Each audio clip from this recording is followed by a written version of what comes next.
YouTube, it's Gwen. I am back with another video. As you can see, I took my little braid locks out.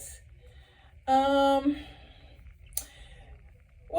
as you know, there's one thing about me. I do change my hair.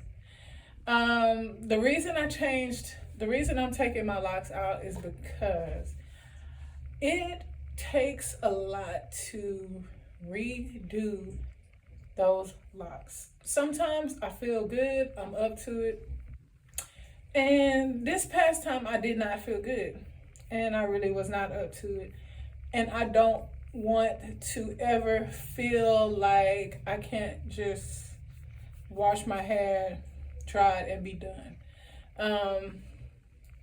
And that just doesn't happen with locks, especially when they've grown out so much. You have to do something to them. You have to retwist them, freshen them, like tighten them, because I was actually interlocking. And you have to do something to locks. So that's the reason I took them out. I don't have the energy to always go through 3-4 hours or more to retighten my hair. And really that's what it all boils down to. It's just the time required for an interlocking session when it's time for one.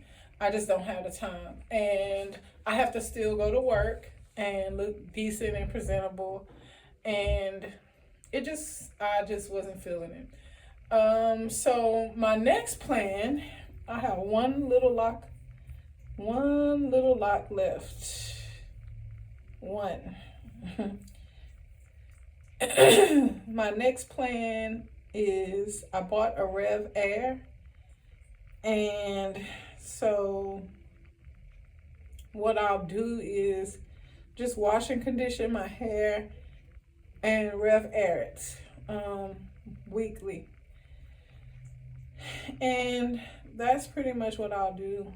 So I guess I'm transitioning because also, as you know, I recently relaxed my hair, and you can see I have relaxed ends and my roots are very much natural, and I'm 4B, 4C is my natural curl pattern. So yeah, that's what's going on. It just really, there is a definite time commitment if you do get locks, braid locks, in any of that. It's a time requirement, unless you pay someone and they do it. And then that requires a time as well because you have to dedicate that time to them. I don't always feel like doing that. So this is me at my laziest, I feel. Just being able to take care of my own hair without, the expense of time or the financial expense. I think this will just be easier. And so what I did was took a bobby pin and just straightened it out. And I did spray a little of the ORS spray in my hair. I didn't wet my hair because it is two textures, so that would have been disaster trying to take those out. And they did unravel. That was the other thing, keeping them braided. I use conditioner, and that was really my saving grace, to use conditioner in my hair, because that's what has allowed me to take these out.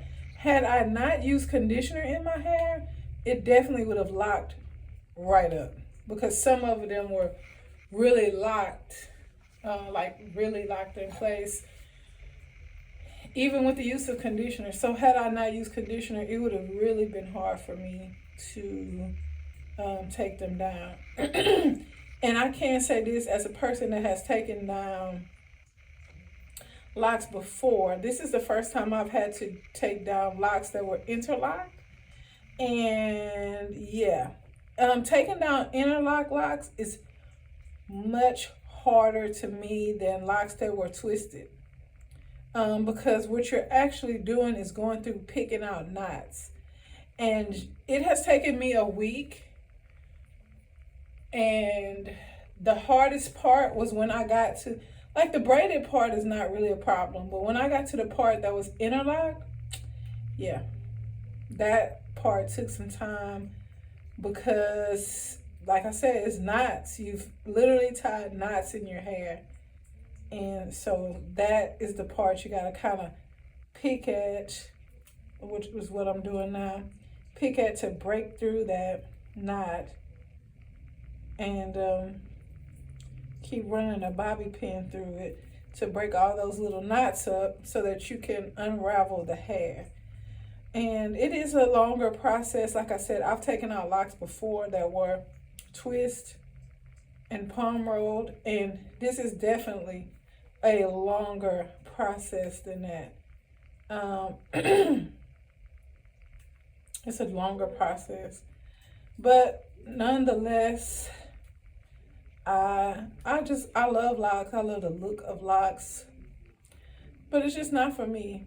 And I dare say I'll never get locks again, but I just don't see it because it does require a time commitment. Also, again, my issue, lint. I couldn't even see the lint, but at the base of the locks was lint. And I washed and rinsed my locks. I washed it at least weekly. And I tried not to use any oils in my hair. Although I did use oil sheet and spray, because oils will attract lint. It will attract lint. And my hair definitely had lint buried it at the bases of certain ones. And it wasn't the ones in the back necessarily, which was interesting. It was more the middle and some on the sides that had the lint built up in them.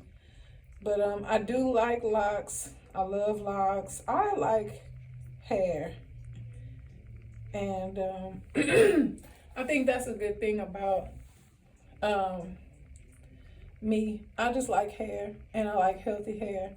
That's the other thing. I was having some soreness in my head, and my doctor was telling me that maybe that's not the style for me as well.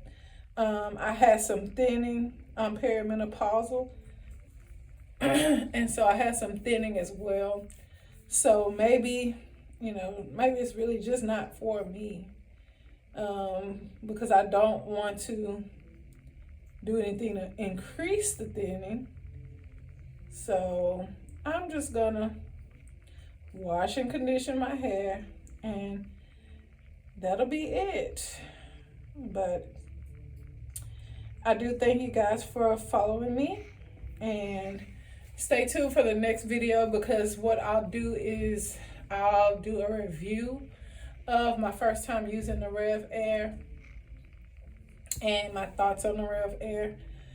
But my lock journey is officially over once again. And like I said, dare I say, never to be repeated, but just based on the things that are happening with my scalp and working, I don't foresee it. But again, thank you for watching. Stay tuned for my review and first impressions of the Rev Air. And see you in the next video. Bye.